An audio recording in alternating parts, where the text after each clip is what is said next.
وَإِذَا سَأَلَكَ عِبَادِي عَنِّي فَإِنِّي قَرِيبٌ أُجِيبُ دَعْوَةَ الدَّاعِ إِذَا دَعَانِ.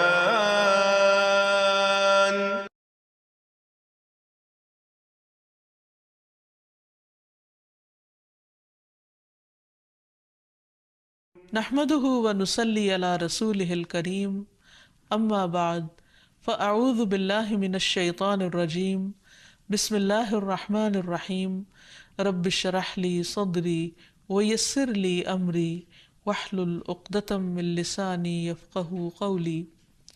السلام علیکم ورحمۃ اللہ وبرکاتہ. ناظرین، پروگرام دعا کیجیے کے ساتھ آپ کی خدمت میں حاضر ہیں. آج ہم انشاءاللہ نظر بد اور حاسد کے شر سے بچنے کی دعائیں آپ کے ساتھ شیئر کریں گے. اللہ سبحانہ و تعالی ہم سب پر بہت ہی مہربان ہے. اس نے ہمیں پیدا کیا اور وہ جانتا ہے کہ ہمارے لیے کیا بہتر ہے اور کیا نہیں، اور اس کے لیے اس نے ہمارے لیے ایک بہترین دین بھیجا، اور صرف کتابی شکل میں نہیں بلکہ عملی شکل میں محمد صلی اللہ علیہ وسلم کی صورت میں، کہ انہوں نے ہر وہ چیز کر کے دکھائی، سکھائی، سمجھائی جو ہمارے لیے فائدہ مند ہے.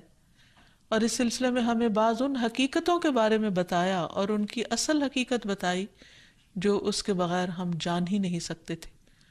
اور ان حقائق میں سے ایک حقیقت یہ ہے کہ انسان کی نظر بھی ایک اثر رکھتی ہے، اور پھر اس سے بچنے کے لیے کیا کیا جائے.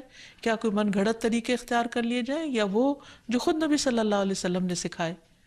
کیونکہ اگر ہم وہ طریقے اختیار کریں گے جو رسول اللہ صلی اللہ علیہ وسلم نے خود اختیار کیے یا اختیار کرنے کا حکم دیا، تو اس میں ہمارے لیے بھلا ہی بھلا ہے، فائدہ ہی فائدہ ہے، کیونکہ وہ موسٹ اوتھینٹک چیزیں ہیں، موسٹ ایکوریٹ چیزیں ہیں، کیونکہ اس کا سورس وحی الہی ہے.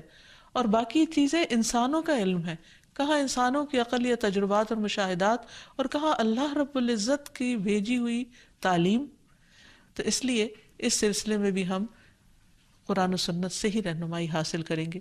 اور پھر دعا کرتے وقت یاد رکھیے کہ سب سے پہلے اللہ سبحانہ و تعالیٰ کی حمد و ثنا، اللہ تعالیٰ کی حمد و ثنا میں نبی صلی اللہ علیہ وسلم کی وہ دعائے استفتاح جو صبح و تہجد کے وقت آپ پڑھا کرتے تھے بہت ہی خوبصورت ہے. اس میں بہت ہی عمدہ انداز سے آپ صلی اللہ علیہ وسلم اللہ تعالیٰ کی حمد بیان کرتے ہیں. الفاظ ہیں کچھ یوں: اللہم لک الحمد انت قیم السماوات والارض ومن فیہن، ولک الحمد لک ملک السماوات والارض ومن فیہن، ولک الحمد انت نور السماوات والارض، ولک الحمد انت الحق ووعدک الحق ولقاؤک حق وقولک حق والجنة حق والنار حق والنبیون حق ومحمد صلی اللہ علیہ وسلم حق والساعۃ حق. اے اللہ، ہر طرح کی تعریف تیرے ہی لیے ہے. تو آسمان اور زمین اور ان میں رہنے والی تمام مخلوق کو قائم رکھنے والا ہے. ہم تمام کی تمام بس تیرے ہی لیے مناسب ہے. آسمان اور زمین اور ان کی تمام مخلوقات پر بادشاہت صرف تیرے ہی لیے ہے اور تعریف تیرے ہی لیے ہے. تو آسمان و زمین کا نور ہے اور تعریف تیرے ہی لیے ہے. تو حق ہے، تیرا وعدہ حق ہے، تیری ملاقات حق ہے، تیرا فرمان حق ہے، جنت حق ہے، دوزخ حق ہے، انبیاء حق ہیں، محمد صلی اللہ علیہ وسلم حق ہیں، اور قیامت کا ہونا برحق ہے. اور پھر اللہ تعالیٰ کی حمد و ثنا کے بعد درود شریف کا پڑھنا دعاؤں کی قبولیت کا ذریعہ بنتا ہے. تو اس لیے جب بھی اللہ تعالیٰ کو پکاریں، اللہ تعالیٰ سے قبولیت کا یقین رکھتے ہوئے اس کو پکاریں، اور خصوصاً زندگی میں پیش آنے والی ان مشکلات کو جن کا سبب معلوم ہو، اور ان مشکلات میں بھی جن کا ہمیں سبب معلوم نہیں، ان سب کو دور کرنے کے لیے اللہ تعالیٰ کی مدد لیں. جہاں تک نظر بد کی حقیقت کا تعلق ہے تو اس کے بارے میں نبی صلی اللہ علیہ وسلم نے ہمیں بتایا ہے. آپ نے فرمایا العین حق، کہ نظر لگنا برحق ہے. یعنی انسانی نظر کے اندر ایسی ریز ہوتی ہیں، ایسی تاثیر ہوتی ہے جو دوسرے کے اوپر جا کر اثر انداز ہوتی ہے اور اس کو نقصان پہنچا سکتی ہے. لیکن یہ ہوتا ہے اللہ کے اذن سے، اللہ کے حکم سے۔ اللہ تعالیٰ جس چیز میں چاہے خیر رکھ دے، جس چیز میں چاہے تکلیف کا عنصر رکھ دے، اور اس کے ہر فیصلے میں خیر و بھلائی ہی ہے۔ جو کچھ ہوتا ہے وہ اسی کے حکم سے ہوتا ہے۔ مثلا ہم دیکھتے ہیں کہ یعقوب علیہ السلام کے بیٹے جب مصر میں سب جا رہے تھے تو انہوں نے خاص طور پر ان کو تلقین کی تھی کہ تم ایک دروازے سے داخل نہیں ہونا، اور اس کی وجہ یہی تھی کہ ان کو ڈر تھا کہ کہیں یہ سارے نوجوان اکٹھے جب مل کر داخل ہوں گے تو دیکھنے والوں کی نظر کا شکار نہ ہو جائیں۔ تو انہوں نے کہا وما أغني عنكم من الله من شيء إن الحكم إلا لله عليه توكلت وعليه فليتوكل المتوكلون۔ تو انہوں نے کہا کہ میں تمہیں یہ ترکیب بھی بتا سکتا ہوں، لیکن میں تم سے اللہ کی طرف سے آنے والی کوئی چیز ہٹا نہیں سکتا۔ یعنی اگر پھر بھی اللہ کا حکم تم پر نافذ ہونا ہوا، کوئی نقصان پہنچنا ہوا، تو پھر میں کچھ نہیں کر سکتا، حالانکہ وہ اللہ کے پیغمبر تھے۔ حکم اللہ کے سوا کسی کا نہیں، اسی پر میں نے بھروسہ کیا، اور اسی پر لازم ہے کہ سب بھروسہ کرنے والے بھروسہ کریں۔ پھر اسی طرح ایک اور روایت میں جو حضرت ابو ذر سے مروی ہے، ہمیں پتہ چلتا ہے رسول اللہ صلی اللہ علیہ وسلم نے فرمایا ہے کہ بے شک نظر بد آدمی کو اللہ کے حکم سے دیوانہ کر دیتی ہے۔ یعنی بہت سے ذہنی امراض یا نفسیاتی امراض یا ڈپریشن کی وجہ نظر بد بھی ہو سکتی ہے۔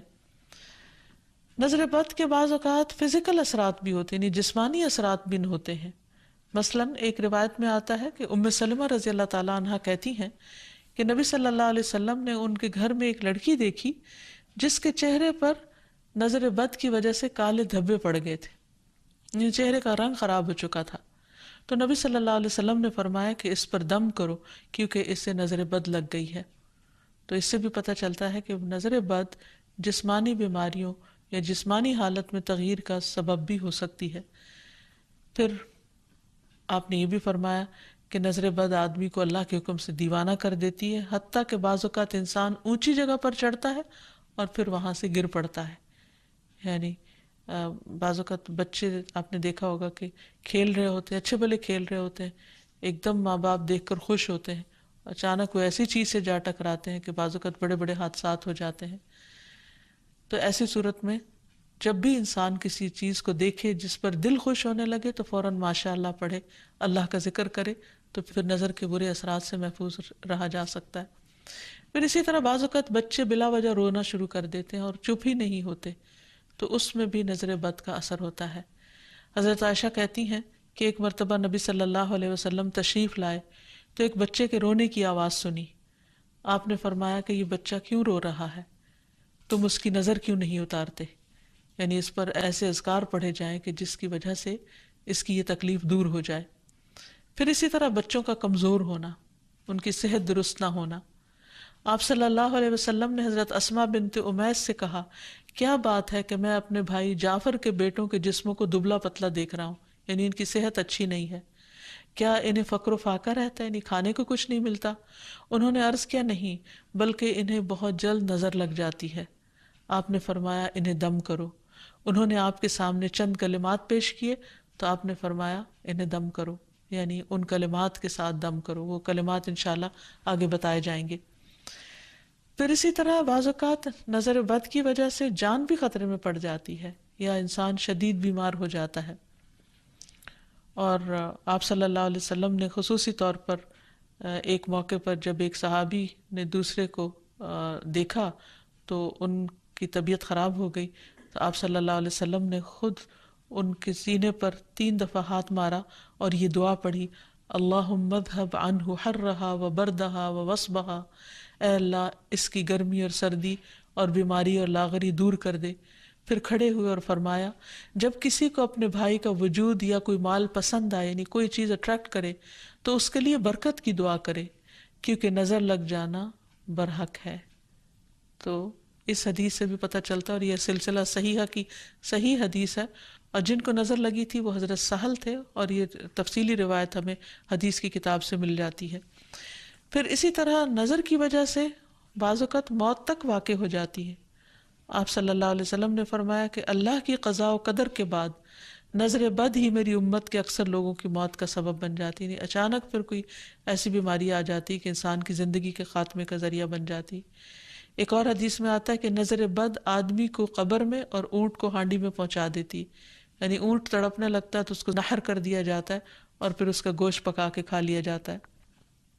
اسی طرح آپ صلی اللہ علیہ وسلم نے یہ بھی فرمایا نظر کا لگ جانا برحق ہے اور یہ اوپر چڑھنے والے کو پھسلا دیتی ہے، یعنی بعض اوقات انسان کا کام ہو رہا ہوتا ہے اور اس میں خلل پیدا ہو جاتا ہے۔ تو اس لیے ہمیں نظر بد سے بچنے کے طریقے معلوم ہونے چاہیے اور صحیح طریقے معلوم ہونے چاہیے۔ سب سے پہلی چیز یہ کہ انسان اللہ کی پناہ مانگے، اللہ تعالیٰ سے حفاظت طلب کرے۔ رسول اللہ صلی اللہ علیہ وسلم نے فرمایا اللہ تعالیٰ سے نظر لگنے سے پناہ مانگو کیونکہ نظر کا لگ جانا برحق ہے، یعنی اللہ کے سوا کون ہو سکتا ہے جو انسان کو اپنی حفاظت دے۔ پھر اسی طرح جس کی نعمت دیکھی جائے اسے ہمیشہ برکت کی دعا دی جائے، مبارک دی جائے تاکہ وہ شر سے محفوظ رہے۔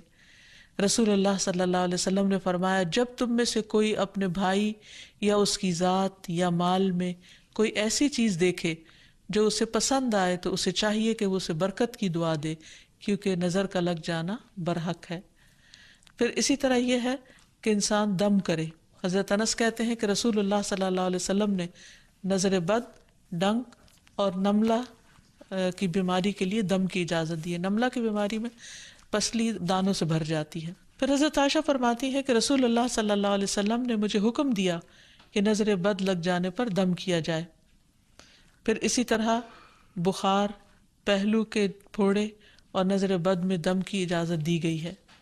خصوصی طور پر چھوٹے بچوں کو دم کرتے رہنا چاہیے، اور جتنی بھی مائیں ہیں وہ ان کی تعلیم و تربیت کے حصے میں یہ بات شامل ہونی چاہیے کہ وہ چھوٹے بچوں کو صبح و شام کی دعائیں پڑھ کر یا اللہ تعالیٰ کا ذکر کر کے دم کرتی رہیں، خصوصاً نظر بد کی دعا۔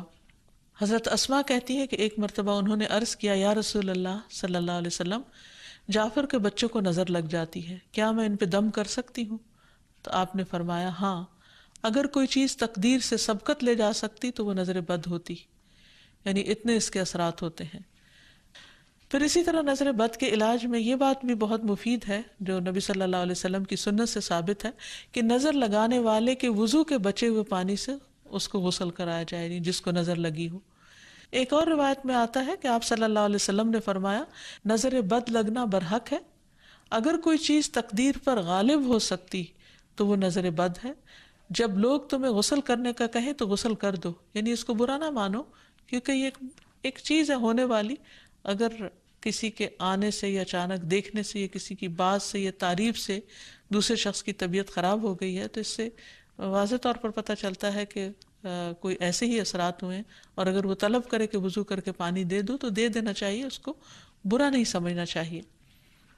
لیکن یہ یاد رکھیے کہ نظر بد کے اتار کے لیے غیر شرعی کام کرنا یہ درست نہیں، یعنی وہ چیزیں جن کا سنت سے کوئی ثبوت نہیں ملتا، جیسے بعض لوگ مرچیں جلاتے ہیں یا بعض لوگ کالے دھاگے پہن لیتے ہیں یا کوئی ایسے نشان لگا لیتے ہیں، تو ان چیزوں سے پرہیز کرنا چاہیے۔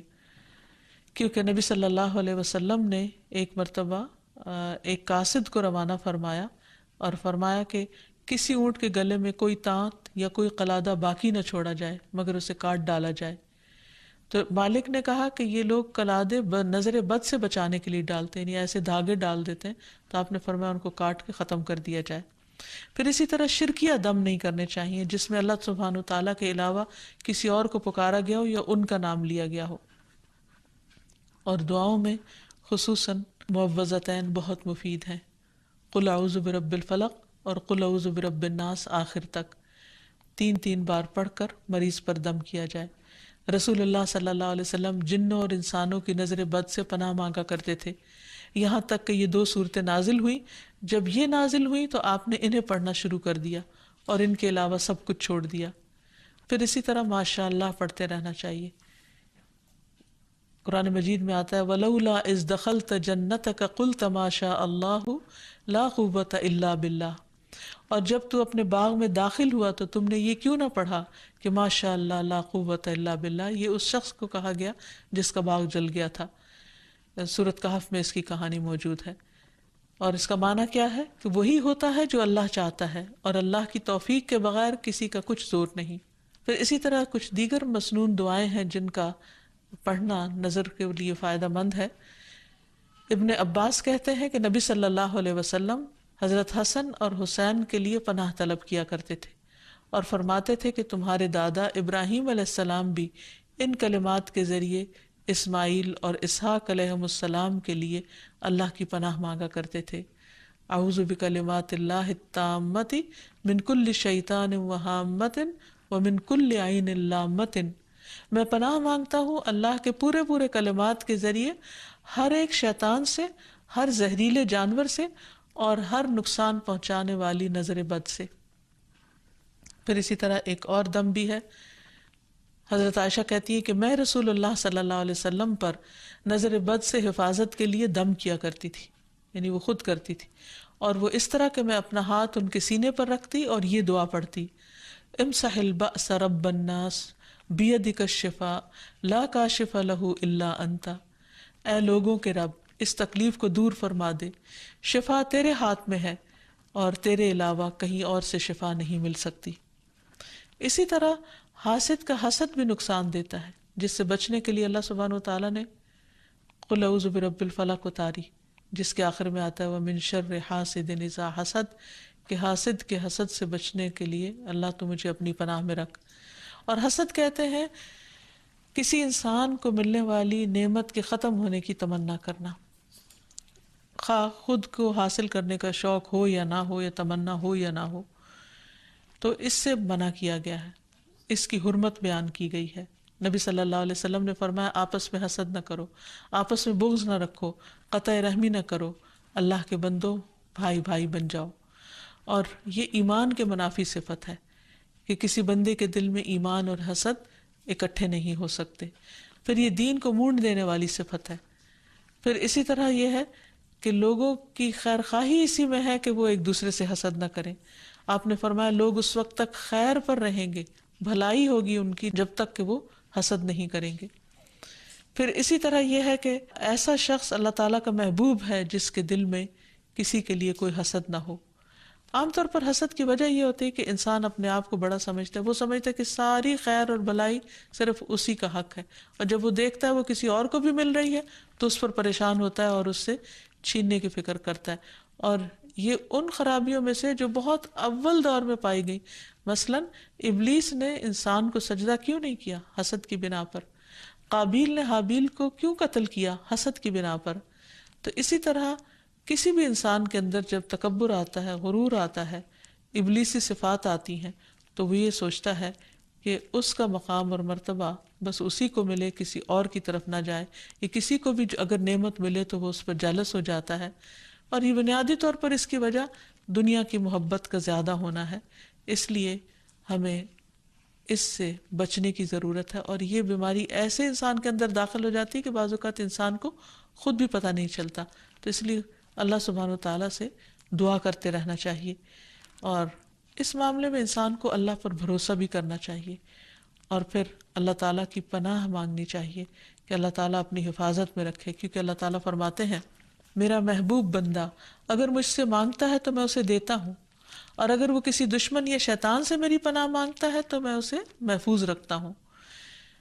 پھر اسی طرح یہ ہے کہ حاسدوں سے نعمت کو چھپانے کی کوشش کرنا چاہیے. جب انسان کو یہ پتہ ہو کہ کوئی شخص ایسا ہے جو اس کی نعمت پر خوش نہیں ہوتا تو ان کے سامنے پھر اس کا اظہار نہیں کرنا چاہیے.